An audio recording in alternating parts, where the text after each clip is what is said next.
الذي لا نبي ولا رسول بعده ما بعد. أسأل الله سبحانه وتعالى أن يمن علينا بالعلم النافع والعمل الصالح، وأن يفقهنا في الدين، وأن يفتح لنا فتوح العارفين، وأن يرزقنا الله الإخلاص في الأقوال والأعمال. اللهم آمين. رب اشرح لي صدري ويسر لي أمري واحلل عقدة من لساني يفقهوا قولي. Alhamdulillahi Rabbil Alamin. Segala puji hanya bagi Allah Subhanahu wa Ta'ala. Pada malam hari ini Allah Tabaraka wa Ta'ala masih memberikan kita nikmat iman, nikmat Islam, nikmat sehat, nikmat waktu luang, sehingga pada malam ini kita masih diberikan kesempatan untuk meluangkan waktu kita untuk melakukan salah satu kewajiban kita sebagai seorang Muslim, yaitu adalah menuntut ilmu. Sebagaimana yang disabdakan oleh Nabi Shallallahu Alaihi Wasallam, Thalabul ilmi faridatun ala kulli muslimin. Menuntut ilmu itu adalah kewajiban atas seluruh kaum muslimin. Yang mana ulama menjelaskan yang disebut ilmu di sini adalah al-ilmu asy'ari, yaitu ilmu syariat atau ilmu agama. Jadi menuntut ilmu agama itu hukumnya adalah wajib. Karena tidak mungkin kita sebagai seorang muslim menegakkan perintah Allah, menjauhi larangan Allah, kalau kita sebelumnya tidak memiliki pemahaman yang benar, ilmu yang benar tentang apa yang diperintahkan dan dilarang oleh Allah Subhanahu wa taala. Ketika Allah mengatakan ya ayyuhalladzina amanu aqimus shalah, tegakkanlah salat. Bagaimana cara menegakkan salat? Nah, itu tidak mungkin bisa kita capai kecuali kita sebelumnya sudah mengetahui terlebih dahulu apa itu salat, rukunnya, syaratnya, pembatalnya dan seterusnya. Oleh karenanya menuntut ilmu agama itu hukumnya adalah wajib. Ya, kadang fardu ain, kadang fardu kifayah. Fardu ain apabila berkaitan dengan kehidupan sehari-hari kita, seperti sholat 5 waktu, puasa Ramadan. Kalau yang kita berbisnis, berbisnis. Kalau yang berumah tangga, maka mempelajari hukum-hukum terkait masalah itu fardu ain. Setiap individu dibebankan kewajiban untuk mempelajari hal tersebut. Karena dia tidak mungkin menjalankan itu kalau dia sebelumnya tidak memiliki pemahaman atau pengetahuan terhadap hal tersebut. Adapun kalau hal itu tidak secara langsung berkaitan dengan kita, maka hukumnya adalah fardu kifayah. Ya, fardu kifayah. Contohnya kita belajar tentang masalah waris. Waris itu setiap individu dibebankan. Ketika dalam satu kampung sudah ada sebagian orang yang mempelajari ilmu waris, maka gugurlah dosa dari sebagian lain. Dan juga ilmu-ilmu lain yang tidak berkaitan langsung secara individu dengan kita itu hukumnya adalah fardu kifayah. Yang belajar bahasa Arab itu fardu kifayah. Satu kampung tidak ada satupun yang belajar bahasa Arab, berarti satu kampung dosa semua. Tapi kalau ada sebagian yang mempelajarinya, maka dosa sebagiannya gugur. Oleh karenanya, menuntut ilmu itu adalah suatu keharusan, kewajiban sama seperti sholat dan puasa. Tapi banyak orang yang melalaikan kewajiban menuntut ilmu. Salawat serta salam semoga senantiasa terlimpah curah kepada baginda Rasulullah Sallallahu Alaihi Wasallam, pada keluarganya, sahabatnya, dan semoga kita semua yang ada di majlis ini termasuk ke dalam golongan umat Nabi Sallallahu Alaihi Wasallam yang mendapatkan syafaatnya kelak di yaumul qiyamah. Amin ya Allah ya Rabbal Alamin. Wani wa akhwati fillah rahimakumullah. Di kajian perdana ini kita insya Allah akan membahas ke depannya kitab Al-Qalas wa Ikhtilafun Nas, ya, karya Muhammad Asywaiki. Jadi ini kitab kitab cukup lama, ya, terbitan 1988 awal terbit. Jadi sudah 40 tahunan lebih kitab ini, usia kitab ini. Dan sesuai dengan judul kitabnya adalah Al-Khalas, ya, menyelesaikan atau Al-Khalas, ya, selesai, ya, menyelesaikan Waqtilafun Nas dan perbedaan manusia. Atau kalau kita mau terjemahkan ke Indonesia itu ya intinya menyelesaikan, membersihkan perbedaan, bukan membersihkan, ya, kalau membersihkan negatif jadinya. Eh, Mendudukan lah, itu lebih enak. Mendudukan perbedaan anas. Anas di sini maksudnya bukan manusia secara umum, tapi ulama. Mendudukan perbedaan ulama. Nah, itu lebih enak lah. Ya, mendudukan perbedaan ulama. Jadi sebagaimana nanti di mukadimah kitab ini, jadi intinya kitab ini ditulis, eh, salah satu motivasinya atau salah satu alasannya daripada sang penulis kenapa menulis kitab ini supaya bisa melahirkan antar sesama kaum muslimin itu sikap saling menghormati, kemudian tidak terjadi perpecahan, sehingga kaum muslimin itu tidak tersibukkan dengan hal-hal yang itu seharusnya kita memang toleransi terhadapnya, karena itu adalah wilayah yang kita boleh berbeda, sehingga kita bisa lebih fokus kepada masalah yang lebih urgent yang menimpa umat. Contohnya seperti masalah diabaikannya penerapan syariat Islam.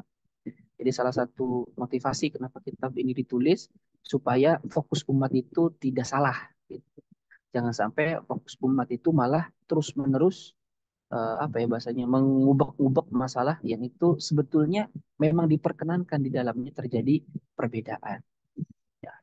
Kalau kita terus sibuk dalam masalah perbedaan yang sebetulnya masing-masing itu benar gitu ya, maka itu akan mengalihkan kita dari apa yang menjadi permasalahan utama umat atau al-qadiyah al-masiriyah, permasalahan utama umat yang hari ini kita hadapi. Apa itu? Yaitu diabaikannya syariat Islam. Yang mana diabaikannya syariat Islam itu menyebabkan efek domino yang sangat panjang. Salah satunya adalah uh, apa yang terjadi di Gaza. Itu sampai kemudian mereka terpojok, dikepung dari mana-mana, dan tanpa ada satupun kaum muslimin, pemimpin muslim yang menolong mereka, itu salah satunya adalah efek domino dari diabaikannya syariat. Jihad itu tidak bisa terlaksana karena diabaikannya syariat. Padahal itu kewajiban. Nah, itu jadi salah satu motivasi besar beliau di dalam kitab ini. Kenapa beliau menulis kitab ini? Agar kita mampu mendudukkan mana yang kita boleh berbeda, mana yang kita tidak boleh berbeda. Karena Al-Imam As-Suyuti rahmatullahi alaih dalam kitab Al-Ashbah wan Nadhair dalam kaidah nomor 35 beliau mengatakan la yunkaru al-mukhtalafu fiha wa innama yunkaru al-mujma' 'alaiha. Jadi dalam kata Imam Suyuti, perkara yang diperselisihkan oleh ulama itu tidak boleh kita ingkari, ya. Tetapi yang wajib kita ingkari adalah perkara yang sudah mujma' alaih, yang sudah disepakati oleh ulama. Jadi kalau perkara-perkara yang memang kita diperkenankan berbeda di sana, kita nggak boleh mengingkari. Atau kita mengatakan ini hak, ini batil, itu nggak boleh. Tapi dalam perkara yang memang sudah mujma, nah itu wajib kita ingkari kalau ada yang berbeda atau menyelisihi. Sayangnya pada kesempatan di era hari ini itu kebalik-balik. Perkara yang mujma malah ditoleransikan, perkara yang mukhtalaf malah mujmakan. Gitu. Perkara mujma itu contohnya apa? Seperti kita mengatakan agama Islam lah satu-satunya agama yang benar dan Muslim lah satu-satunya yang akan masuk surga. Orang kafir selain Muslim, selain mukmin itu semuanya pasti masuk neraka. Itu mujma alaih, ya, nggak ada perbedaan dan tidak boleh berbeda di sini. Cuman pada kesempatan hari ini malah kita disuruh untuk toleransi dalam masalah ini. Disuruh berbeda, disuruh tidak boleh meyakini bahwa Islam sebagai satu-satunya agama yang benar. Tapi kita harus toleransi dengan meyakini semua agama itu benar. Sedangkan dalam perkara mukhtalaf yang itu kita diperkenankan untuk berbeda dan harus ada sikap toleransi di sana, justru seperti mujma' alaih. Contohnya apa? Contohnya seperti perkara eh, apa ya, maulidan lah, maulid Nabi. Itu perkara mukhtalaf. Tapi seolah-olah harus mujma'. Ya. Kalau nggak maulidan, Wahabi. Sedangkan dari Wahabi, yang maulidan berarti Syiah gitu kan. Jadi terbalik-balik. Nah, sehingga karena ketidakfahaman akan hal ini, akan hal mana yang boleh berbeda, mana yang tidak boleh berbeda, itu menyebabkan kerusakan di tengah masyarakat. Menyebabkan kerusakan di tengah masyarakat. Nah, itu salah satu mukaddimah ya untuk kita kemudian memahami apa ya dasar atau motivasi kenapa kitab ini ditulis oleh beliau ya, Syekh Muhammad Syuaiki. Jadi dalam kitab ini insya Allah ada 11 bahasan yang akan kita bahas sesuai dengan apa yang beliau sebutkan. Yang pertama beliau akan menjelaskan secara umum tentang perbedaan, baik perbedaan yang terjadi antara orang kafir dengan orang kafir dengan orang muslim, atau perbedaan yang terjadi antara muslim dengan sesama muslim. Kemudian kita akan masuk ke pembahasan tentang musafahah, hukum berjabat tangan dengan yang bukan mahram, kemudian masalah jenggot, kemudian masalah nyanyian, kemudian masalah melihat aurat dan melihat gambar, ya, maksudnya semacam foto tapi tidak menutup aurat, ya, foto, televisi, film dan seterusnya. Yang keenam, masalah tentang adab kubur. Yang ketujuh, tentang masalah beragamnya partai politik. Ya. Kedelapan, tentang masalah meminta perlindungan kepada orang kafir atau meminta tolong kepada orang kafir. Kesembilan, tentang masalah tadarruj bil ahkami asyariyah, yaitu bertahap dalam penerapan syariat Islam. Kesepuluh, tentang masalah jihad. Kesebelas adalah penutup. Jadi kurang lebih ya 10 bahasan berarti yang akan kita bahas dalam masalah ini. Dan apa yang dibahas itu adalah masalah-masalah yang memang sering muncul pada masa beliau, yang itu sering menimbulkan apa ya, pertengkaran antara satu muslim dengan muslim yang lainnya. Dan dalam kitab ini beliau itu memiliki manhaj atau metodologi dalam eh, apa memaparkan materinya. Jadi kurang lebih beliau ada sekitar lima metode yang beliau ikuti di dalam membahas kitab ini atau menyusun kitab ini. Jadi yang pertama, beliau akan menjelaskan masalahnya dulu dengan menjelaskan fakta-faktanya, ya, dan apa yang terkandung dalam fakta itu baik dari sisi pemikiran atau dari sisi kaidah usul, dari sisi fikih atau dari sisi bahasa. Jadi faktanya beliau paparkan dulu, kemudian beliau paparkan juga baik dari sisi fikihnya, lughahnya, usulnya, pemikirannya dan seterusnya. Kemudian beliau akan menyebutkan kemudian beliau akan menyebutkan berbagai macam pandangan ulama terkait masalah yang kita bahas plus dalil-dalil mereka. Kemudian dijelaskan eh, bagaimana istinbat atau penggalian hukum mereka apabila itu memungkinkan. Kemudian yang ketiga, nah ini yang ketiga, beliau akan mengadopsi salah satu dari pandangan ulama tersebut, yaitu dengan cara beliau akan menguatkan salah satu pandangan tersebut ya dengan dalil sesuai dengan apa ya, sesuai dengan yang beliau pilih. Nah, ini yang tahap yang ketiga ini kita bisa sepakat bisa tidak. Artinya kita bisa mengikuti apa yang menjadi tarjihannya beliau, ya, pilihannya beliau, bisa juga kita tidak. Ya, karena kan beliau mengatakan saya akan mengadopsi salah satu dari pandangan ulama yang dipaparkan ini sesuai dengan tarjihatnya saya, sesuai dengan penguatannya saya. Ya, jika itu memang masalahnya masalah khilafiyah. Yang keempat, jika dalam masalah itu tidak ada pandangan ulama, ya, artinya ini masalah baru, masalah yang belum pernah dibahas oleh ulama sebelumnya, dan di dalamnya juga tidak ada nas yang secara sorih tegas apa ya, me, membahasnya, maka kata beliau saya akan mengikuti kaidah-kaidah usuliyah tertentu dari sebagian fuqaha untuk memahami, menjelaskan dan memaparkan masalah tersebut. Jadi ya kurang lebih kalau itu masalah yang belum dibahas, ya beliau akan mendatangkan masalah tersebut, lalu beliau akan kaji berdasarkan kaidah usuliyah yang beliau miliki. Yang secara umum kalau tidak saya salah, beliau kaidah usuliyahnya tak jauh beda dengan apa yang ditetapkan oleh Al-Alama Syekh Taqiyuddin An-Nabhani rahmatullah alaih dalam kitab As-Saksi Al-Islami Al-Juz'u Ats-Tsalits. Jadi sedikit banyaknya sama, ya sedikit banyaknya sama. Kemudian yang kelima, beliau akan menuliskan di bawah atau catatan kaki ya, beberapa hal yang memang dibutuhkan untuk ada penjelasan lebih. Entah sarah daripada apa bahasa yang masih belum jelas atau perkara-perkara yang butuh dijabarkan, beliau akan jabarkan itu di dalam catatan kakinya sebagai pembantu. Jadi itu kurang lebih manhaj atau metodologi yang beliau paparkan atau yang beliau sampaikan di dalam kitab ini, gitu ya. Jadi harus difahami apa yang dikuatkan oleh beliau itu semata-mata adalah tarjihatnya beliau, gitu ya. Semata-mata adalah penguatan daripada beliau. Jadi kita bisa sepakat, bisa juga tidak terhadap apa yang dikuatkan oleh beliau, gitu ya. Nah, ke ini saya terlebih dahulu akan menjelaskan tentang masalah ikhtilaf. Ini saya mohon maaf nggak bikin PPT ya, nggak akan sempat. Ya, jadi saya jelaskan saja. Jadi nanti kalau ada yang tertinggal mungkin bisa, dan mengulang rekaman itu nggak mesti di mana yang saya itu. Jadi yang pertama saya akan memaparkan dulu tentang masalah definisi ikhtilaf dan turunannya lah ya. Saya ambil dari kitab Adabul Ikhtilaf fi Masailil Ilmi Uddin, ya, karya Syekh Muhammad Awamah. Beliau seorang ahli hadis, ya, masih hidup sampai sekarang di Saudi. Seorang ahli hadis yang terkenal pada masa ini, Syekh Muhammad Awamah, ya, hafizahullah taala. Dalam kitabnya beliau, ya, jadi adabul ikhtilaf, adab berbeda pendapat dalam masalah ilmu dan agama. Kitabnya juga bagus sih, tapi lumayan. Yang pertama kita pahami dulu apa itu yang disebut dengan al-ikhtilaf atau perbedaan.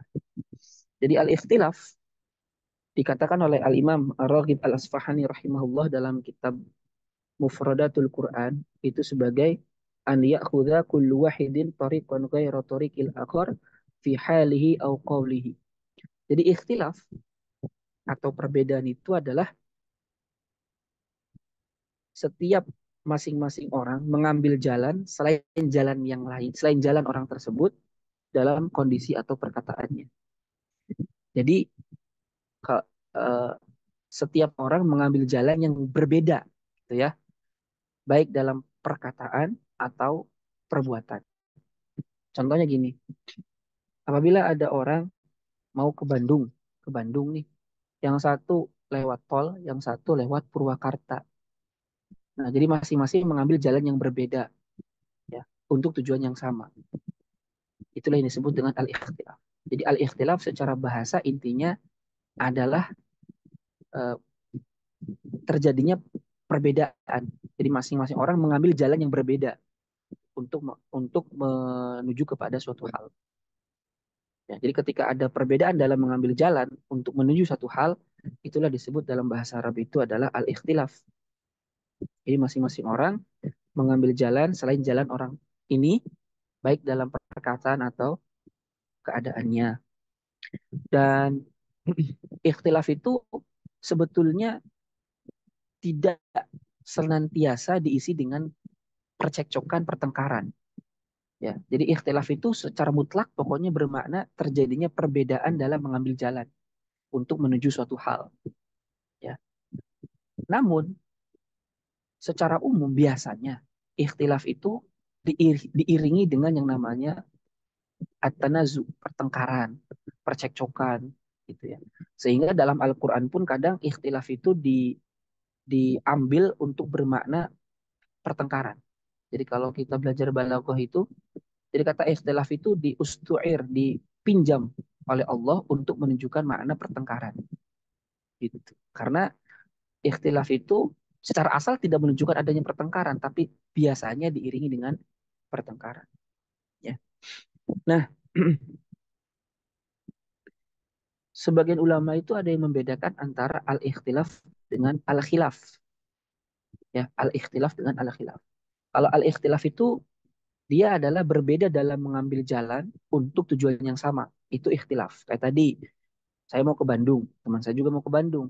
Tapi teman saya lewat jalan tol, saya lewat jalan bukan tol, lewat Purwakarta. Purwakarta, Cikalong, mana Cimahi, terus Bandung. Teman saya lewat tol, tapi dalam jalan yang sama. Apa menuju menuju tujuan yang sama, tapi jalan yang diambil berbeda. Itu ikhtilaf. Sedangkan khilaf, menurut sebagian ulama itu adalah mengambil jalan yang berbeda untuk tujuan yang berbeda. Nah, itu khilaf. Jadi biasanya sebagian ulama itu ikhtilaf itu positif, khilaf itu negatif biasanya, ya. Jadi kalau ikhtilaf itu perbedaan yang memang itu masih bisa diakui.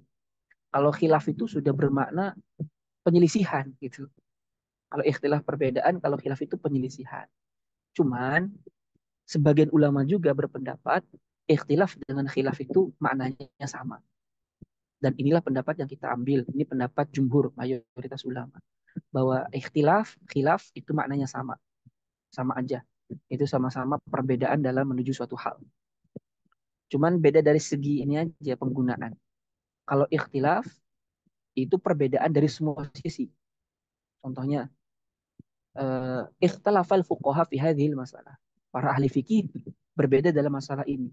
Berarti yang berbeda itu banyak banyak banyak ulama. Syafi'i berbeda Hanafi, Hanafi berbeda dengan Hambali, Hambali berbeda dengan Maliki.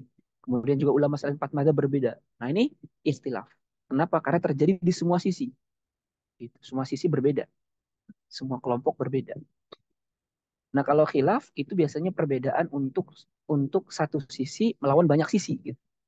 Kayak contohnya khalafa al-Hanafi al-fuqaha atau khalafa al-Hanafi al-jumhur. Hanafi itu menyelisihi jumhur. Nah, itu kan satu aspek. Hanafi melawan banyak orang. Nah, ini biasanya disebut khilaf. Kalau ikhtilaf itu semuanya berbeda. Tapi kalau khilaf satu sisi melawan banyak orang, ya. Itu khilaf. Itu dari sisi penggunaan saja. Tapi dari sisi makna sama.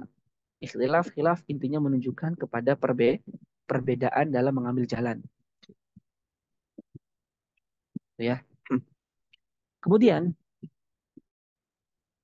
kalau secara istilah ya ikhtilaf itu intinya adalah adanya perbedaan ya, dalam menggali hukum sehingga menyebabkan perbedaan hukum atau perbedaan kesimpulan hukum. Nah, kemudian bahasa yang lebih penting. Tadi yang pertama itu takrif ya, definisi. Masalah yang penting yang kedua adalah tentang majalatul ikhtilaf. Objek perbedaan. Ya, objek perbedaan.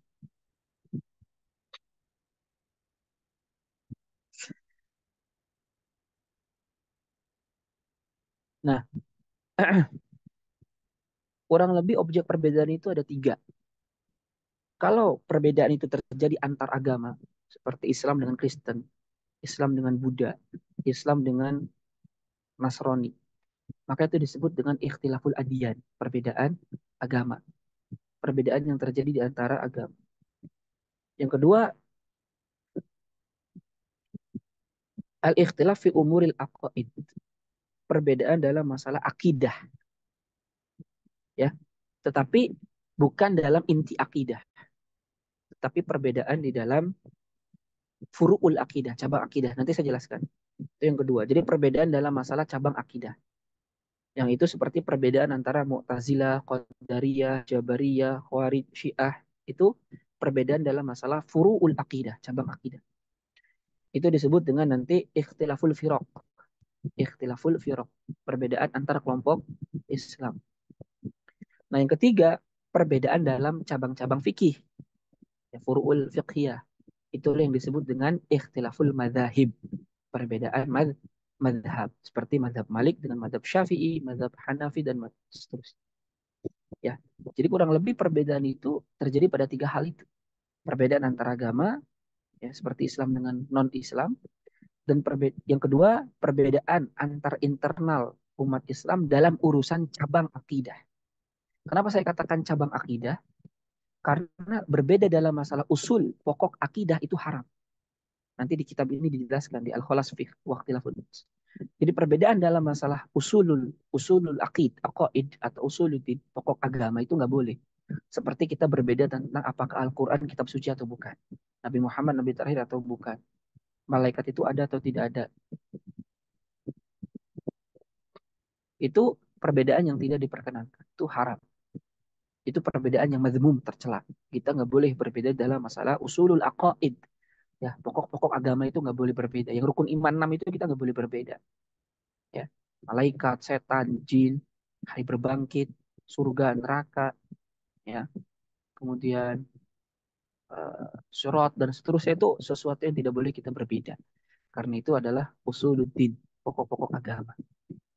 Nah, adapun yang kedua yang dimaksud itu adalah perbedaan dalam cabang-cabang akidah. Jadi akidah itu nanti ada dua. Ada usulul aqaid, ada furu'ul aqaid. Usulul aqaid itu adalah pokok-pokok agama. Yang apabila kita berbeda di sini, konsekuensinya iman kafir. Seperti masalah rukun iman yang 6. Yang kedua ada yang namanya furu'ul aqaid, cabang akidah. Ya, perbedaan padanya tidak menyebabkan kekafiran. Contohnya seperti para sahabat itu berbeda pendapat. Ketika Nabi SAW Mi'raj dinaikkan oleh Allah ke langit 7, itu apakah Nabi Muhammad bertemu dengan Allah atau tidak? Itu para sahabat berbeda. Itu masalah akidah, karena perkara gaib. Tapi itu cabang akidah. Perbedaan itu tidak menyebabkan iman kafir. Ya. Atau Nabi Isra itu diperjalankan daripada Mekah ke Al-Aqsa, itu apakah dengan fisiknya Nabi atau ruhnya Nabi doang? Itu juga ulama berbeda pendapat. Sahabat itu juga berbeda pendapat. Ini masalah akidah karena masalah gaib. Nah, perbedaan di sini tidak akan menyebabkan iman dan kafir. Selama metode yang digunakannya itu mu'tabar, diakui, maka perbedaan di sini boleh. Tapi kalau metodologi yang digunakannya sudah menyimpang dari apa yang digariskan oleh Rasulullah, oleh para sahabat, maka kelompok ini disebut dengan ahlul bid'ah. Tapi nggak sampai kafir. Nah gitu ya. Kayak Mu'tazilah. Mu'tazilah mengkaji Al-Quran itu dengan logika mantik. Ya, dengan mantik, logika. Seperti mereka mengatakan, Allah itu tidak punya sifat. Kenapa? Kalau Allah punya sifat, itu mengharuskan zat Allah itu banyak. Kayak orang Kristen.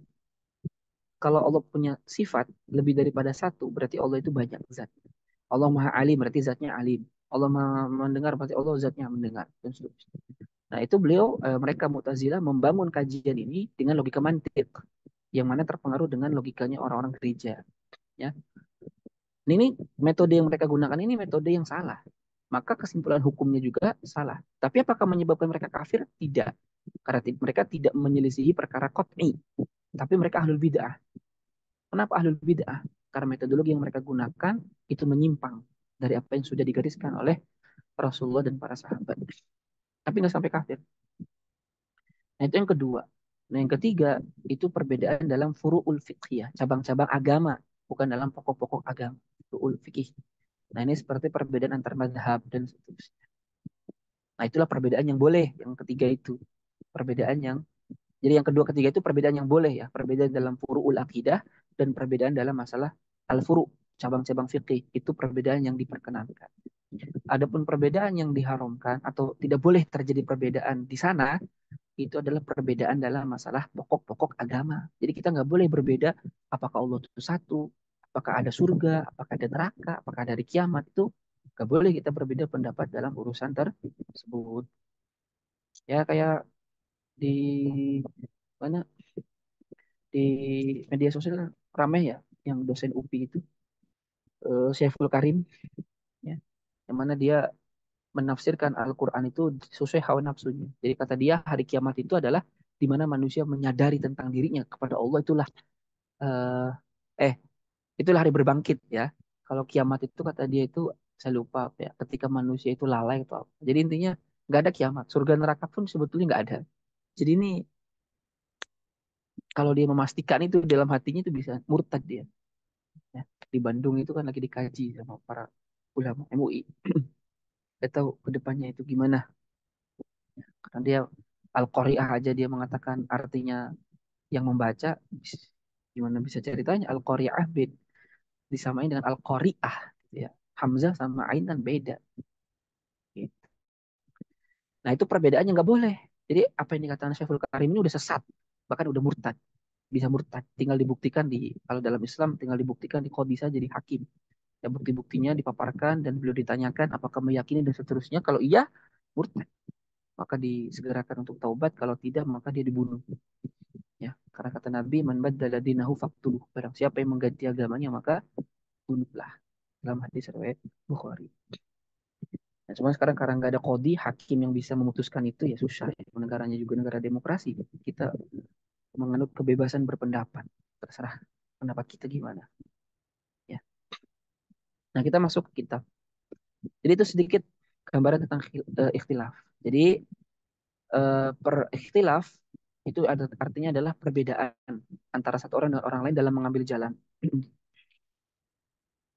Dan perbedaan yang diperkenankan itu hanya dalam masalah furu'ul akidah dan furu'ul fiqhiyah. Okay. Adapun perbedaan dalam masalah pokok-pokok agama, hal-hal perkara qat'i, mutawatir, ya, itu tidak boleh. Haram hukumnya kita berbeda dalam masalah ini. Dan tidak boleh berbeda. Karena perbedaan itu menyebabkan iman dan kafir. Ya. Nah sekarang kita masuk dulu ke sini. Ini juga saya nggak baca semuanya karena panjang, terlalu panjang. Intinya mah ada gitu-gitu aja. Jadi kita ambil intinya aja. Jadi masalatun fil ikhtilaf, masalah dalam perbedaan. Sekarang kita membahas dulu perbedaan antar orang kafir yang kemudian itu dicela oleh Allah Subhanahu wa taala di dalam Al-Qur'an. Yang intinya menjelaskan perbedaan dalam masalah usuluddin, pokok agama. Jadi orang kafir dicela oleh perbedaan orang kafir dicela oleh Allah. Sebabnya apa? Sebabnya karena mereka berbeda dalam masalah pokok-pokok agama. Itulah yang dicela oleh Allah Subhanahu wa taala.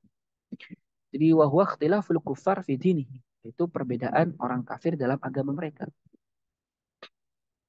Jadi wa innahu wa in kana hadzal amru la ya'nina fi badi'il amr ila annana sanadhkuruhu hatta na'rifa fi ma kana ikhtilaful kuffar wa fi ma tafarraqu hatta tatajannaba dhalika kullahu wa nabta'id anhu li'anna Allah subhanahu wa ta'ala khatabana fi katsirin min al-ayat al-Qur'aniyah bi'adamil furqah wal ikhtilaf kama tafarraqal kuffar wa ikhtalafu. Jadi ini beliau mulai, walaupun ini bukan kajian kita atau yang akan kita bahas ke depannya, cuman ini penting untuk beliau mulai karena Allah dalam Al-Quran itu banyak mencela perbedaan mereka dan menyuruh kita Muslim untuk menjauhi apa yang telah dilakukan oleh orang kafir dalam perbedaan tersebut. Ya, contohnya Allah Subhanahu Wa Taala mengatakan, "Wala takunu kalladzina tafarraqu wa ikhtalafu min ba'di ma ja'ahumul bayyinat." Janganlah kalian seperti orang-orang yang berbeda sebelumnya. Tafarraqu berpecah belah, wakhtalafu dan berselisih min ba'di ma ja'ahum al-bayyinat. Setelah datang kepada mereka penjelasan-penjelasan. Wala takunu minal musyrikin minal ladzina farraqu dinahum wa kanu syi'an kullu hizbin bima ladaihim farihun. Dan janganlah kalian menjadi seperti orang-orang musyrik, yaitu orang-orang yang berpecah belah dalam agama mereka. Mereka menjadi golongan-golongan, setiap golongan itu merasa bangga dengan apa yang ada di sisi mereka. Jadi ayat ini menegaskan kepada kita untuk apa? Menjauhi apa yang sudah dilakukan oleh orang kafir. Apa itu? Mereka berpecah belah dalam agama. Mereka berselisih dalam agama. Nah, pertanyaan berikutnya, apa sih yang mereka perselisihkan? Apa yang mereka perdebatkan? Apa yang menjadikan mereka berpecah? Sehingga Allah menyuruh kita untuk menjauhi hal tersebut.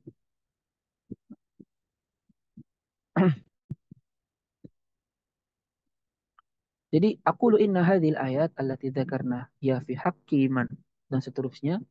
Intinya adalah ini untuk menunjukkan bahwa yang dimaksud berpecah belah di sini ya, itu adalah orang-orang ahlul kitab kata beliau, Yahudi dan Nasrani.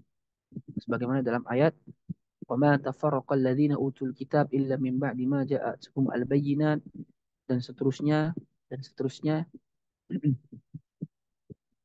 Jadi yang pendapat yang kuat kata beliau, Allah itu pertama mencela ya perpecahan dan perselisihan yang terjadi antara ahlul kitab ya. Kemudian dimasukkan kepadanya orang-orang musyrik. Karena hakikatnya orang musyrik itu nggak punya agama sehingga mereka bisa disebut berpecah belah dalam agama ya. Karena mereka nggak punya agama, mereka kan agama buatan sendiri.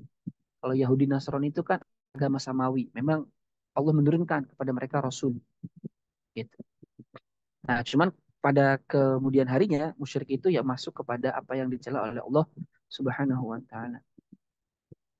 Di sini banyak ya ayat-ayat yang beliau jelaskan tentang eh, perbedaan yang terjadi atau perselisihan yang terjadi di antara orang-orang kafir ya. Nah, pertanyaan berikutnya apa sih yang diperdebatkan atau yang diperselisihkan oleh orang kafir? Kalau kita lihat secara keseluruhan nas-nas dalam Al-Quran ataupun hadis yang mencela perbedaan orang kafir, itu ternyata perbedaan mereka itu terjadi dalam masalah usuluddin wa usulil aqidah wa usulil tauhid ma'a wujudil bayyinah wa ma'ilmihim biha kama dzakarat al-ayatus sabiqah. Jadi mereka berselisih dalam perkara pokok agama, pokok akidah, pokok tauhid, padahal sudah ada penjelasan yang sampai kepada mereka. Contoh, mereka itu berbeda dalam perkara nabi. Ya, mereka mengingkari. Mereka sebagian menyatakan ada nabi. Ini nabi, sebagian menyatakan ini bukan nabi. Bahkan mereka menolaknya, bahkan membunuhnya. Kan gitu. Dalam ayat ini contohnya panjang. Alam tara ilal mala'i min bani Israel min ba'di Musa idh qalu li nabiyyin lahum ib'ats lana malikan nuqatil fi sabilillah qala hal asaitum ilal akhir lah. Intinya di sini orang kafir berbeda tentang masalah kenabian. Ini masalah usuluddin, pokok agama. Allah mencela perbedaan mereka itu. Bahkan mereka membunuh para nabi. Yang kedua, mereka juga berbeda tentang kitab suci. sebagian meyakini, sebagian tidak. Mereka masih memperdebatkan ini kitab suci Allah bukan atau dan seterusnya. Jadi yang mereka persisikan itu perkara pokok agama. Mereka juga berbeda pendapat tentang masalah kehidupan, kematian. Mereka mengingkari adanya hidup, adanya mati itu di tangannya Allah Subhanahu wa taala. Mereka mengingkari hari berbangkit. Ya, wa qalu ma hiya illa hayatuna dunya namutu wa nahya wa ma yuhlikuna illa dahr. Orang kafir begitu. Ini pernyataannya sama kayak orang kekinian. Mereka orang kafir berkata, tidaklah tidaklah hal tersebut kecuali kehidupan kami. Katanya yang di dunia, kami mati, kami hidup dan tidaklah yang membinasakan kami kecuali apa umur, zaman, waktu. Ya kayak orang komunis ini pendapatnya. Sama. Dan kebanyakan orang hari ini punya pendapat kayak gini. Jadi nggak ada kehidupan akhirat. Kehidupan kita tuh ya sekarang ini, mati hidup sekarang. Yang membinasakan kita bukan Allah, tapi ya umur udah. Nah, mereka berbeda dalam masalah pokok agama, penciptaan ini berarti. Bahkan mereka mengatakan wa qalu in hiya illa hayatuna dunya wa ma nahnu bimab'utsin. Tidaklah itu kecuali kehidupan kami di dunia dan tidaklah kami akan dibangkitkan. Kemudian mereka juga keempat berbeda tentang masalah neraka dan azab di neraka. Bahkan orang Yahudi mengatakan wa qalu lan tamassana an-naru illa ayyaman ma'dudah. Mereka berkata orang Yahudi tidak akan pernah api neraka itu menyentuh kami kecuali hanya sebentar doang gitu. Kata orang Yahudi itu keyakinan orang Yahudi. Ya. Yang kelima mereka juga berbeda tentang hari kiamat. Bahkan mereka mendustakan hari kiamat. Wa idza qila inna wa'dallahi haqqun wa sa'atu la raiba fiha qultum ma nadri ma sa'atu in tadhunnu in nadhunnu illa dhannan wa ma nahnu bimustayqinin. Dan apabila dikatakan sesungguhnya janji Allah itu hak pasti. Hari kiamat itu nggak ada keraguan sama sekali. Kalian berkata, kami ini nggak tahu kiamat itu ya sesungguhnya kami tidaklah menduga kecuali kami apa ya dan kami itu bukanlah termasuk orang-orang yang yakin akan hal tersebut. Mereka juga kemudian saling berbeda antara satu dengan yang lainnya, saling mengkafirkan antara satu dengan yang lainnya. Ya, waqalatil yahud laisatin nasara ala syai. Orang Yahudi mengatakan orang Nasrani ini nggak benar, sesat mereka. Waqalatin nasara laisatil yahudu ala syai. Orang Nasrani ngomong orang Yahudi itulah yang sesat. Ya, wahum yatluna alkitab kadzalika qala alladziina la ya'lamuna mithla qawlihim wallahu yahkumu bainahum yaumal qiyamah bima kanu yakhtalifun. Jadi kata orang Nasrani, Isa itulah anak Allah. Kata orang Yahudi, Uzair itulah anak Allah. Jadi mereka berbeda dalam masalah pokok agama yang menyebabkan saling mengkafirkan antara satu dengan yang lain. Maka dari semua itu yang contoh-contoh perbedaan itu kita bisa simpulkan orang kafir itu berbeda itu dalam urusan apa sih? Dalam urusan usuluddin, dalam urusan pokok-pokok agama, ya.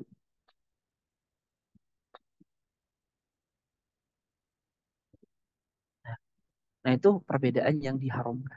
Jadi, pertama yang kita dapatkan dari kitab ini apa? Perbedaan dalam urusan usuluddin itu diharamkan. Allah mencela perbedaan orang kafir yang itu terjadi pada masalah usuluddin dan Allah memerintahkan kita untuk menjauhi apa yang diperselisihkan sebagaimana orang-orang kafir yaitu berselisih dalam masalah pokok-pokok agama. Nah, kalau dalam Islam berarti kita nggak boleh berbeda dalam perkara qat'i atau perkara mutawatir. Perkara qat'i atau mutawatir itu sesuatu yang haram untuk terjadi adanya perbedaan. Ya, simpelnya itu. Kita nggak boleh berbeda tentang masalah malaikat itu ada atau tidak ada, setan, jin, ya, surga neraka, hari berbangkit, kitab-kitab Allah, ya Injil, Zabur, Taurat itu nggak boleh berbeda. Kemudian tentang nabi itu nabi terakhir, ya, itu adalah perkara-perkara yang kita tidak boleh berbeda dalam urusan tersebut. Itulah yang dikatakan oleh Imam Suyuti tadi. Wa innama yunkaru al mujma'alai. Sesungguhnya yang boleh diingkari itu hanyalah dalam perkara yang sudah mujma' alaih, yang sudah disepakati. Yang dimaksud sudah disepakati itu apa? Yang ditetapkan oleh dalil yang qat'i atau mutawatir. Maka itu nggak boleh diingkari. Mengingkari itu jatuh kepada murtad, kekafiran. Nah, itu perbedaan yang terjadi antara orang kafir di antara mereka. Yang berikutnya, wal ikhtilaf bainal muslimin wal kuffar. perbedaan antara kaum muslimin dengan orang kafir. Ini pun sama dengan sebelumnya. Jadi perbedaan yang terjadi antara Islam, Muslim, dan orang kafir, atau yang kita kenal tadi dengan ikhtilaful adyan, itu sama. Hanya terjadi dalam masalah usuluddin juga. Karena nggak mungkin lah kita Muslim berdebat dengan orang kafir dalam masalah fikih. Yang mereka juga nggak beriman, ngapain debat masalah fikih. Yang disuruh kepada mereka itu adalah pertama kali ketika kita meniru mereka adalah dalam masalah keimanan. Makanya dikatakan wahadal khilaf yajibu an yaqtasira fi usuluddin ya wahasab. Dan perbedaan ini wajib an yaqtasira terbatas fi usuluddin dalam masalah pokok-pokok agama semata wahasab. Cukup segitu ya. Walaisa fi furu'ihi bukan dalam masalah cabang-cabang agama. Kenapa? Li'anna alladhi la yu'minu bil usul fahuwa la yu'minu bil furu'. Karena orang yang nggak meyakini perkara usul keimanan, ya mereka tidak akan meyakini perkara furu. Gimana mereka yakin sholat wajib kalau mereka saja tidak meyakini Allah itu adalah Tuhan. Jadi famungdul kidam musira qaimun bainal iman wal kufar ikhtilafan wa tanazu'an wa jidalan wa qitalan. Famungdu ahdil anbiya wal ikhtilaf was-sira wal jidal qaimun bainal iman wal kufar. Jadi intinya perbedaan antara keimanan dengan kekufuran itu sejak awal itu sudah terjadi. Dan itu kan terus terjadi sampai hari kiamat.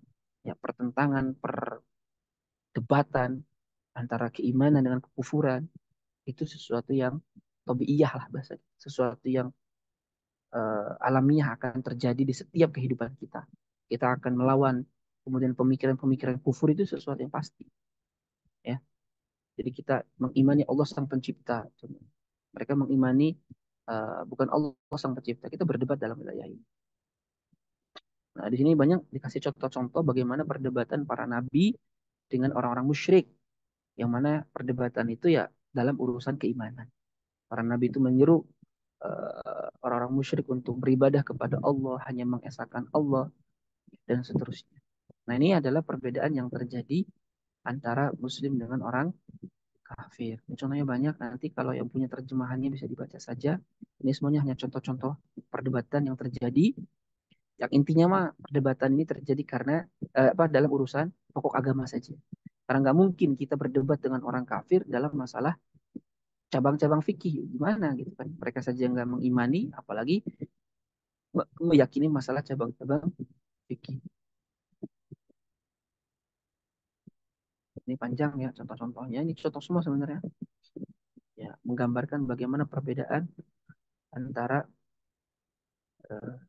Muslim dengan orang orang kafir.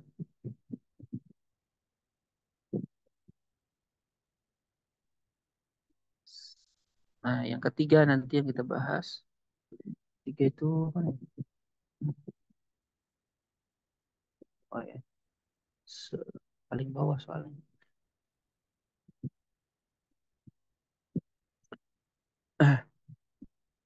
Yang ketiga itu adalah perbedaan ini yang terjadi antara kaum muslimin dan inilah yang kita bahas. Ya, wahwa ahamul fusul binisbati lil bahthi fa huwa alladhi ya'nina. Dan inilah yang akan kita kaji ke depannya nanti, yaitu apa? Perbedaan yang terjadi antara kaum muslimin. Nah, di sini beliau mengatakan gini, fakathura at-tasa'ul bainan nas wastazihamil jama'at al-islamiyah حول هذه المسألة هل يجوز للأمة الإسلامية أن تختلف فيما بينها وإن جاز ففي أي المواضيع وما هو سبب هذا الاختلاف. Jadi banyak sekali kata beliau pertanyaan-pertanyaan di tengah masyarakat, di tengah-tengah ramainya kelompok-kelompok Islam tentang masalah ini. Apakah boleh nih bagi umat Islam itu berbeda pendapat antara mereka? Kalau boleh di objek mana saja yang kita boleh berbeda? Dan apa kemudian penyebab yang menjadikan munculnya perbedaan pendapat? Jadi ada tiga pertanyaan penting itu. Yang pertama, apakah boleh umat Islam berbeda antara mereka? Yang kedua, kalau boleh di wilayah mana kita boleh berbeda? Dan apa sebab yang menyebabkan itu terjadi perbedaan?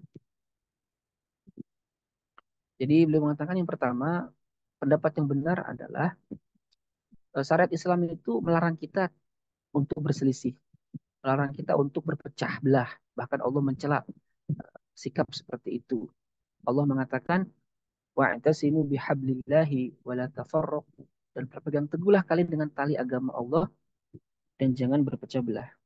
Yang dimaksud dengan tali agama Allah itu adalah Al-Quran. Ada juga yang mengatakan agama.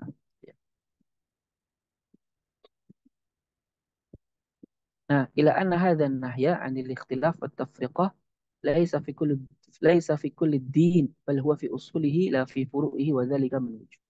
Nah, hanya saja larangan untuk kita berselisih, berbeda, ya, itu hanya itu tidak terjadi pada semua agama. Maksudnya tidak terjadi mutlak pada semua masalah agama, tapi itu terbatas pada masalah pokok agama saja. Itu yang dicela, itu yang dilarang, itu yang tidak diperkenankan kita itu terjadi perbedaan. Adapun dalam masalah cabang-cabang syariat, yang itu bukan masalah pokok agama, kita diperkenankan untuk berbeda. Itu bisa dilihat dari berbagai macam aspek. Ya, aspek yang pertama kata beliau,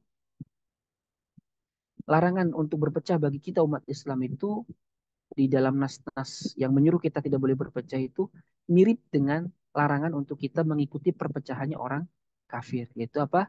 Yang terjadi dalam masalah usuluddin. Aspek yang kedua, as-sunnah, yaitu perkataan, perbuatan atau takrirnya Nabi SAW menunjukkan bolehnya terjadi perbedaan dalam masalah cabang-cabang agama, ya, bukan dalam masalah pokok agama. Yang ketiga, perbedaan perselisihan antara sahabat itu nyata terjadi, dan itu terjadi dalam masalah cabang-cabang agama dan bukan dalam perkara usul. Dan tidak ada satu orang sahabat pun yang mengingkari terjadinya perselisihan ini. Itu menunjukkan ijma bolehnya terjadi perbedaan perselisihan antara umat Islam dalam masalah cabang-cabang agama. Nah, aspek keempat, tabi'in dan tabi'ut tabi'ihim dan ulama salaf kita menyatakan atau mengakui adanya perbedaan dalam masalah cabang agama. Dan itu bisa dibuktikan di dalam kitab-kitab fikih yang sangat banyak, bagaimana di antara mereka itu terjadi perselisihan yang begitu sangat banyak sekali dalam masalah cabang-cabang agama. Itu bukti boleh kita itu berbeda pendapat, tapi dalam masalah cabang-cabang agama, bukan dalam masalah cabang-cabang, bukan dalam masalah pokok-pokok akidah.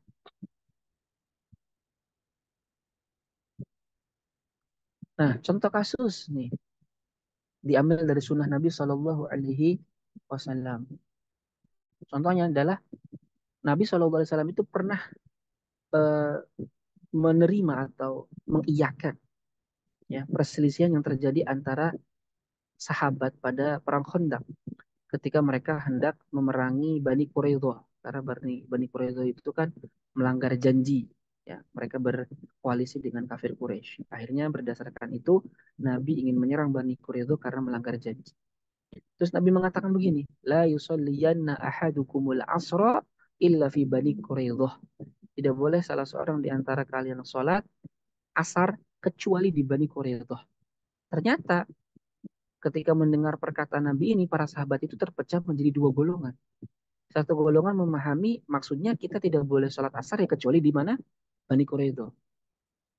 Golongan kedua, sahabat berpaham bahwa Nabi mengatakan itu bermakna agar kita itu cepat-cepat untuk menjalankan sholat asar.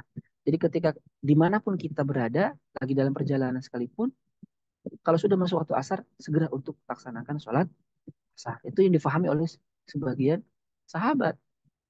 Ya.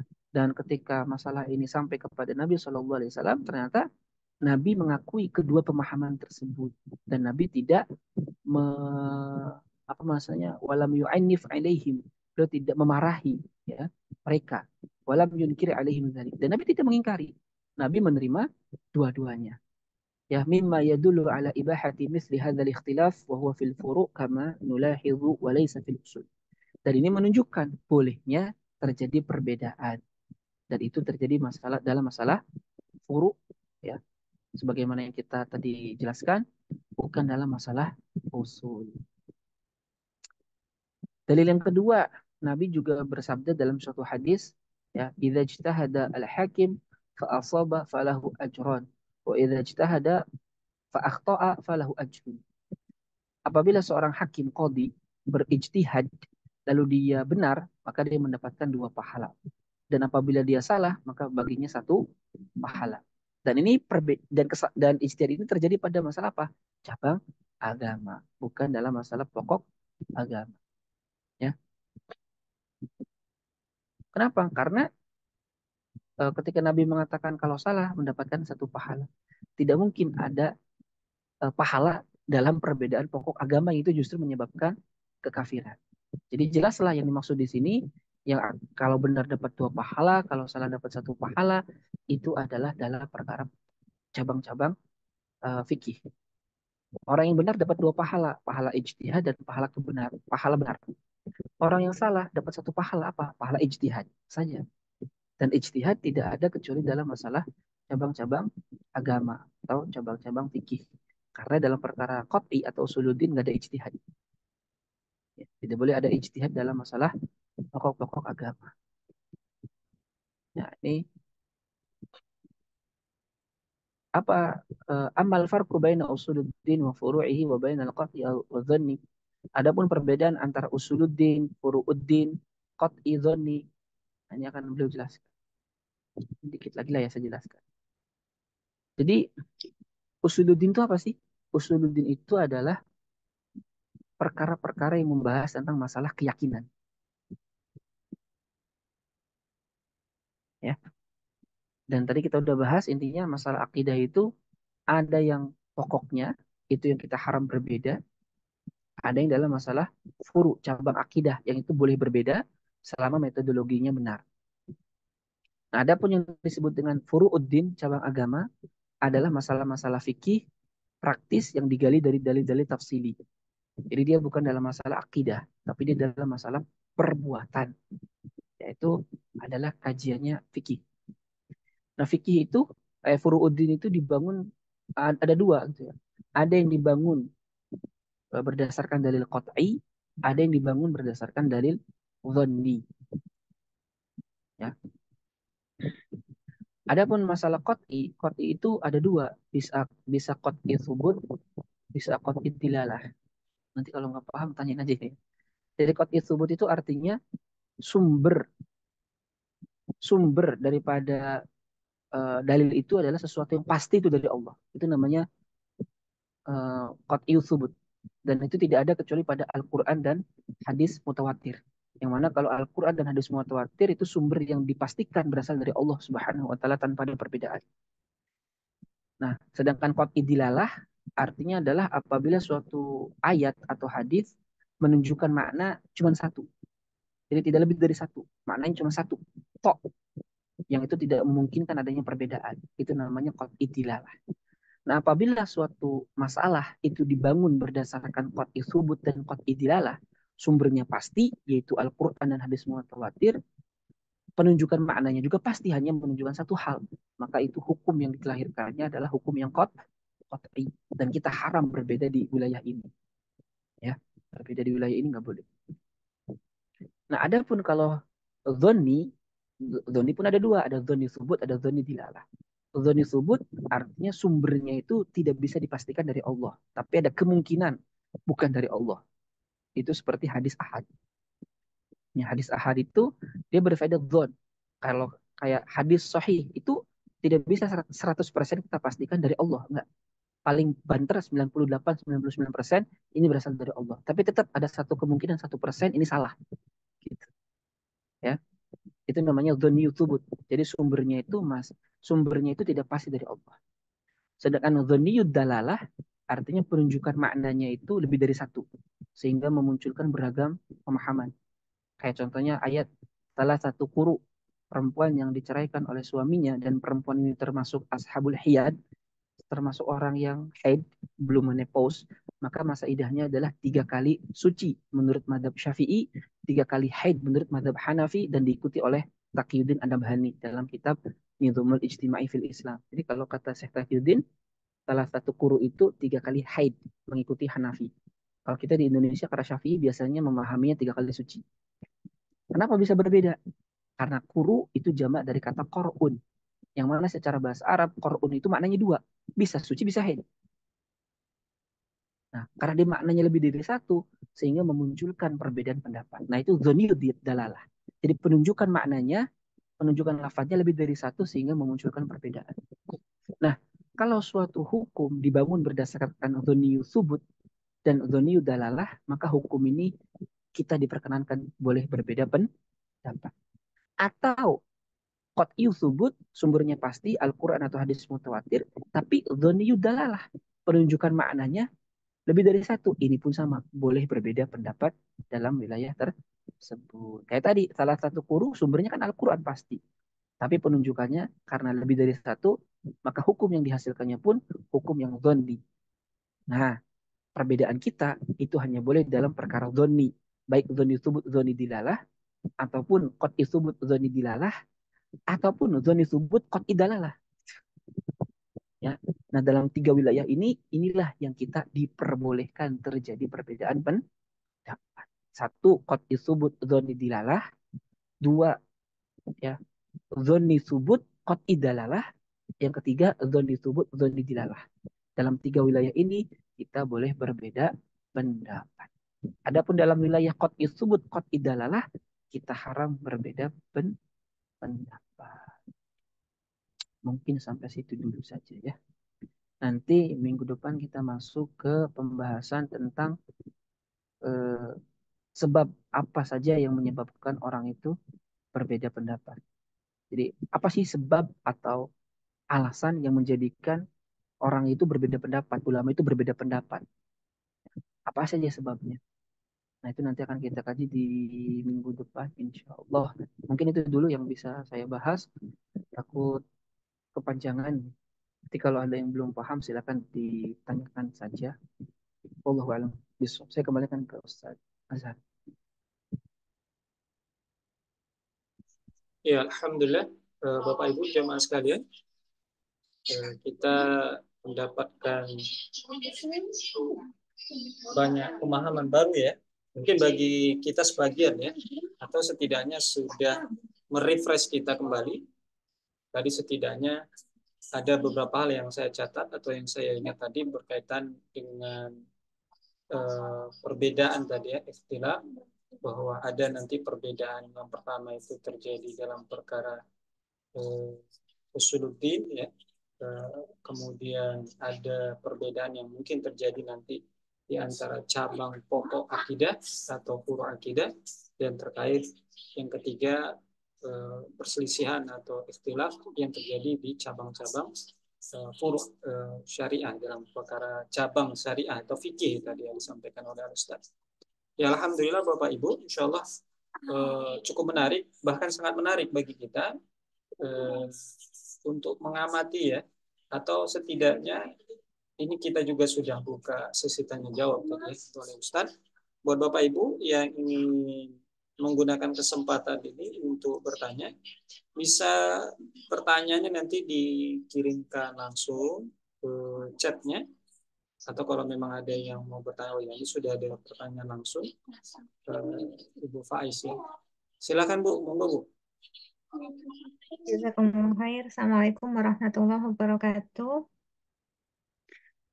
Jazakumullah khair Ustadz tadi ilmunya nggih, walaupun masih mukadimah, Masya Allah memberikan banyak apa namanya ya panduan untuk kami.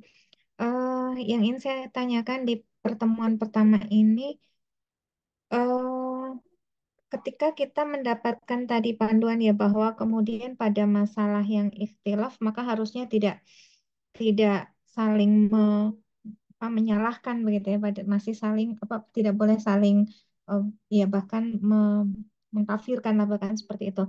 Nah, akan tetapi keterbatasan umat hari ini, ya taruhlah kemudian keterbatasan saya pribadi saja itu kemudian memastikan ini yang tengah jadi objek pembahasan itu masalah usulkah atau masalah furu itu.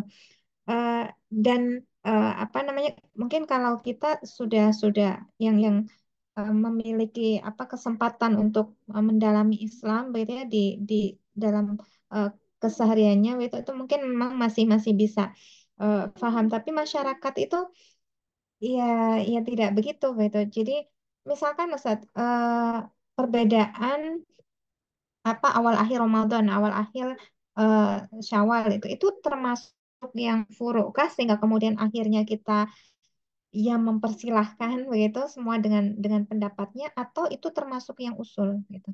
Nah, sometimes ada yang begitu yang kemudian akhirnya kita jadi ragu untuk bersikap apakah kemudian memang ini ruang yang dipersilahkan berbeda atau ini sebenarnya tidak boleh berbeda. Ya Ustaz, Nathan mungkin sementara jazakumullah khair. Assalamualaikum warahmatullahi wabarakatuh. Waalaikumsalam. Bagaimana Tan? Mau langsung ditanggapi? Boleh? Oke, supaya nggak lupa lah.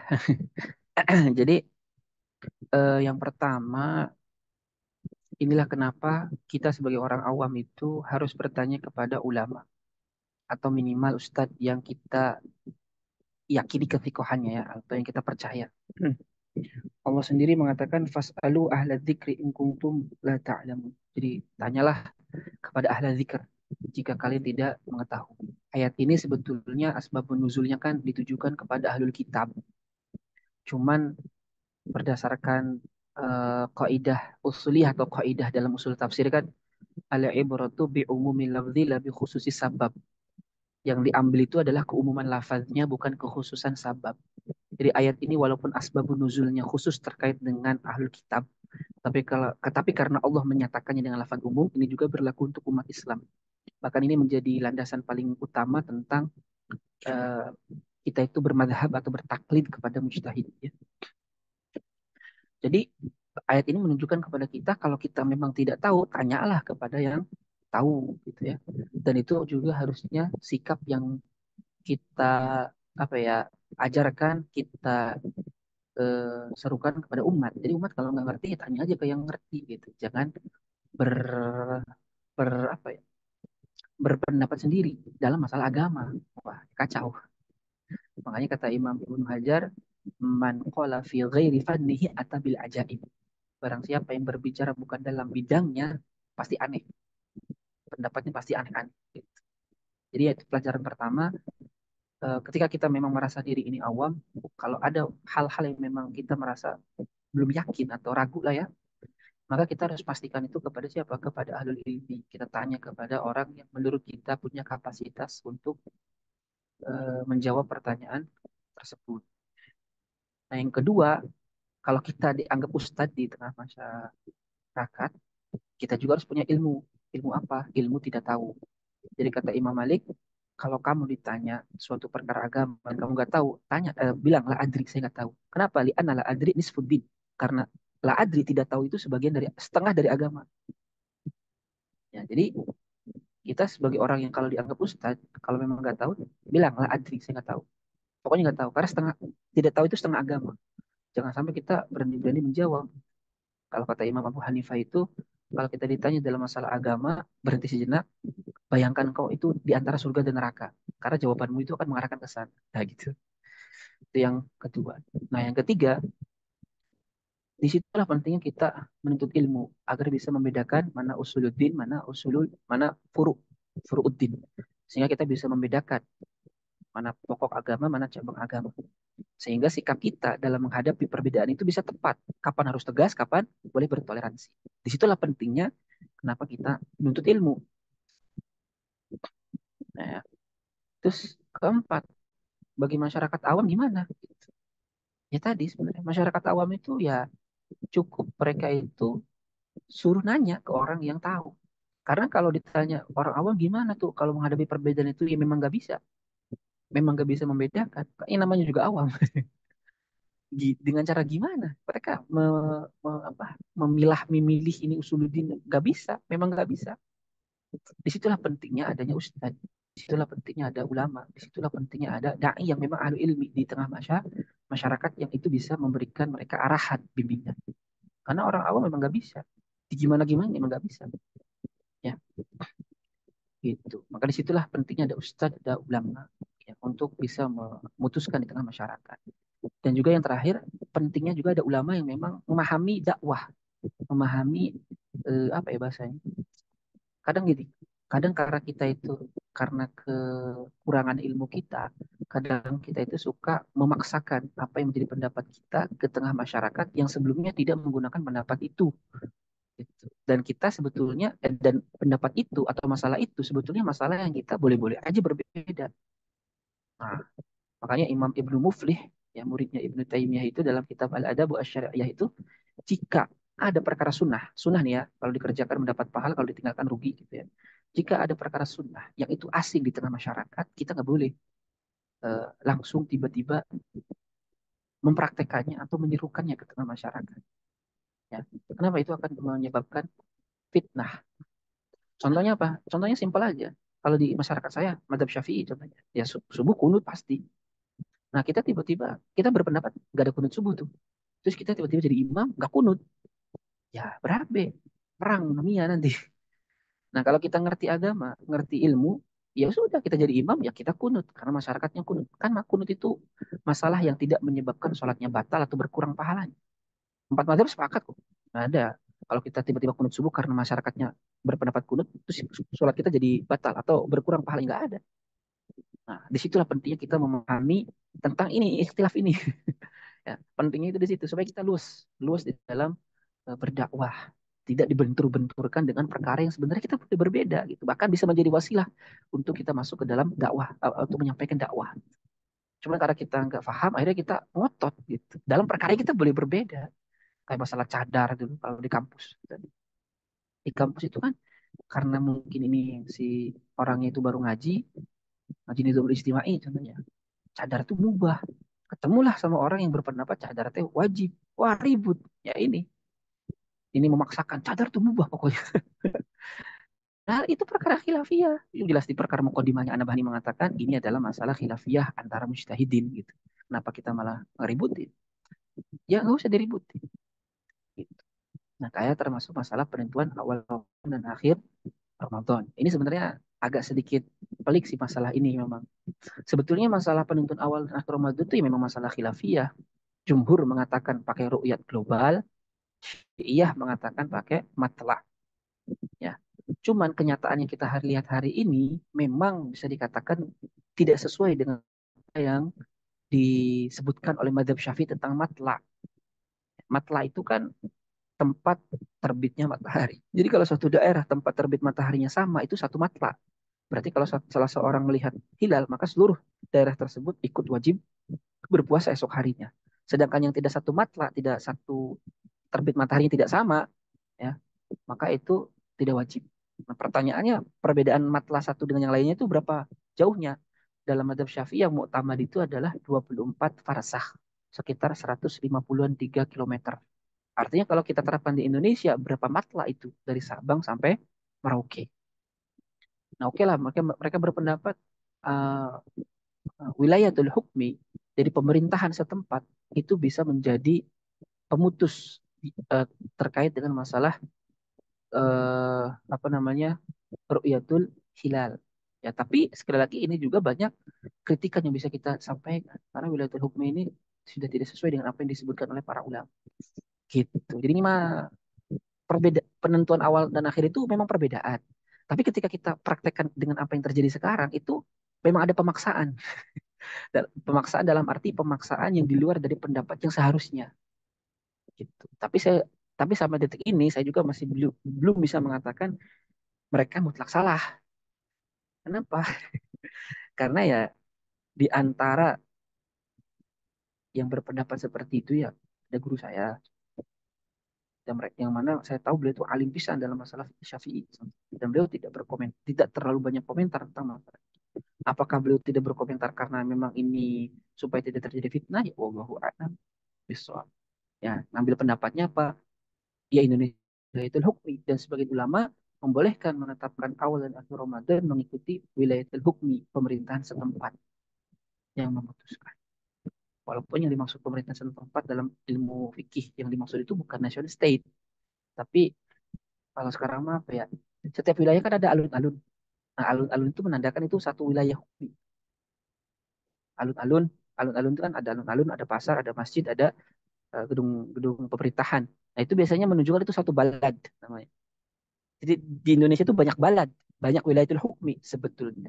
Jadi wilayatul hukmi yang dimaksud itu bukan nation state, bukan negara bangsa, tapi satu balad itu ya tadi ya Seperti itu. Jadi intinya kalau dalam masalah penentuan awal dan akhir Ramadan ya kita juga ini sajalah menjelaskan saja ini yang menjadi pendapat saya dan hujahnya begini dan saya tidak setuju dengan pendapat yang disampaikan oleh fulan, hujahnya ini selesai. Tapi ini masalah tetap masalah furu'iyah ya, bukan masalah usuliyah. Jadi nggak usah sampai kafir-kafiran. Karena Nabi mengatakan man qala li akhihi ya kafir faqad ba'a bihi ahaduhuma. Barang siapa yang berkata kafir kepada barang siapa yang melontarkan kafir kepada saudaranya, maka kekafiran itu akan kembali kepada salah satu di antara keduanya. Bahkan kalau saya tidak salah ingat, Imam Zahabi dalam kitab Al-Kabair itu memasukkan kepada dosa besar juga, yaitu menuduh orang lain kafir. Allahu a'lam. Ya Ustaz, jazakumullah khair. Wa iyyakum. Ya, alhamdulillah. Eh, Kami coba konfirmasi dulu dari Bapak Ibu, masih ada kayak yang ingin bertanya? Kita sembari nunggu Ustadz dari yang lain. Saya coba ini agak menarik juga Ustadz. Mungkin agak lari dari pembahasan kitab ini, namun masih ada kaitannya. Perbedaan mabda Ustadz dalam konteks mengambil ideologi. Nah, ini kan tidak disentuh di sini ya, tidak dikupas ya, meskipun apakah dia bisa dimasukkan dalam ranah agama sehingga prakteknya bagi kaum muslimin katakan saja begitu terpengaruh lah kita, atau mengambil misalnya pokok-pokok dari pikiran sosialis atau pokok-pokok pikiran dari kapitalisme, maka kemudian bolehkah kita berbeda dalam perkara itu, atau mereka itu tergolong apa nih Ustaz? Bid'ah, sesat, atau bisa jadi kafir ini. Nah, karena ini kan sesuatu yang perlu kita dudukkan. Muncul turunannya Ustaz. Nah, meskipun turunannya itu misalnya kita bilang orang yang sebagian besar mempraktekkan politiknya demokrasi misalnya. Nah, ini apakah bisa masuk ranah dalam pembahasan kita malam ini atau tidak, Ustaz? Ya, jadi kalau masalah mabda ideologi juga itu juga harus ditafsir, dirinci. Tidak bisa diglobalkan gitu ya. Tafsir dalam arti orang muslim contohnya yang terpengaruh dengan kapitalisme itu nggak mutlak terpengaruh secara 100% dengan kapitalisme. Jadi tambah lagi dalam kapitalisme itu kan masih mengakui adanya agama. Jadi cuman agama hanya di wilayah private. Artinya muslim itu masih masih ya meyakini Allah dan rukun iman enam masih dijalankan kan. Cuman dalam perkara muamalahnya mereka meyakini atau mereka memahami ya tidak ada campur tangan agama di situ. Tidak boleh ada campur tangan agama di situ. Nah, jadi kalau dalam wilayah ini mereka jatuhnya fasik, nggak sampai kafir. Kalau kafir itu kalau mereka meyakini bahwa hukum buatan Allah atau hukum syariat itu tidak layak dan tidak lebih baik daripada hukum buatan manusia. Itu kafir. Ya jelas. Tapi kalau dia ya karena kesalahpahaman, karena kebodohan, atau masih meyakini hukum Allah lebih baik, cuman untuk hari ini susahlah kita menjalankan hukum syariat, nah itu fasik, ya, itu fasik. Begitupun kalau sosialis komunis ini harus dirinci juga. Orang yang meyakini sosialis komunis juga harus ditanya juga, ente paham gak ini apa komunis, apa itu sosialis? Apalagi sosialis dengan komunis itu kan dua hal yang berbeda, ya. Ada sosialisme komunisme. Tidak, sosialisme itu tidak menafikan agama. Yang menafikan agama itu kan komunisme sosialis atau sosialis komunis. Itu Karl Marx. Ataupun sosialisme secara umum tidak menafikan agama. Karena apa yang mereka serukan itu adalah dari sisi sama rasa saja. Bagaimana menciptakan keadilan sosial di tengah masyarakat. Dan mereka tidak mungkin mendapatkan keadilan sosial itu kecuali dengan sama rasa dan sama rata. Semua bos dan karyawan sama. Kerja sama-sama mendapatkan segitu. Ya kan? Kalau komunis, nah baru mereka menafikan adanya agama. Nah, jadi juga harus ditafsir. Jadi intinya kalau mereka masih meyakini rukun iman 6 atau perkara-perkara qat'i, mereka masih iman, masih mukmin ya. Tapi dalam wilayah-wilayah pemahaman yang kayak tadi, hukum Islam itu susah lah kalau sekarang diterapkan. Kita hukum demokrasi aja. Padahal dia paham hukum Islam wajib nih, sebelumnya sudah dijelaskan dan dia paham hukum Islam wajib. Cuma dia berpendapat seperti itu fasik. Fasik juga ini bahaya. lama-lama bisa jatuh itu. Ya, sih. Atau ya kalau dia menolak karena kebodohan, belum belum bisa kita katakan fasik atau apalagi kafir, jauhan. Itu harus pahamkan. Dan rata kaum muslimin hari ini itu adalah ya ini jahil, tidak paham dengan apa yang sedang mereka jalani, mereka paham. Ya. Jadi kalau terkait dengan mabda ini memang harus dirinci ya. Intinya kalau seseorang itu masih meyakini perkara usuluddin, mereka mereka masih mukmin. Tapi kalau dalam perkara syariat ada penyimpangan, ada maka fasik. Tapi kalau dalam perkara usuluddin mereka menyimpang, contoh mereka meyakini bahwasanya tidak ada Tuhan, semuanya berasal dari materi. Ya udah itu maka kafir, murtad gitu ya. Itu sih wallahu a'lam. Ya, alhamdulillah. Kami konfirmasi lagi kepada jamaah Bapak Ibu, apakah masih ada yang ingin bertanya berkaitan dengan diskusi kita malam hari ini? Cukup jelas ya?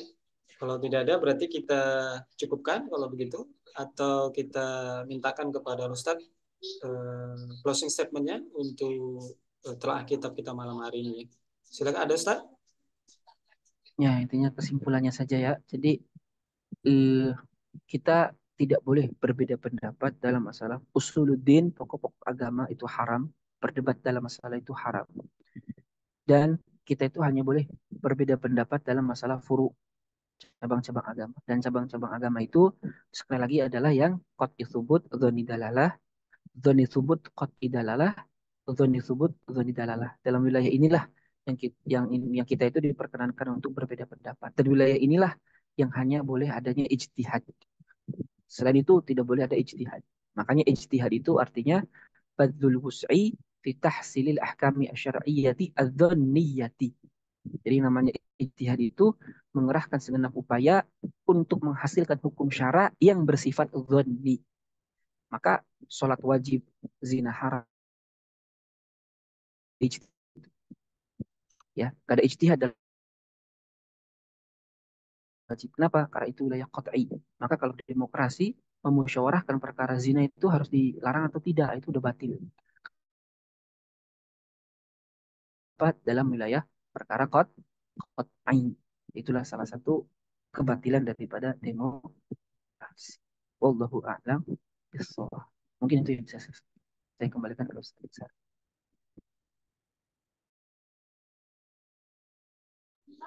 Alhamdulillah, jazakallah khair kepada Ustaz.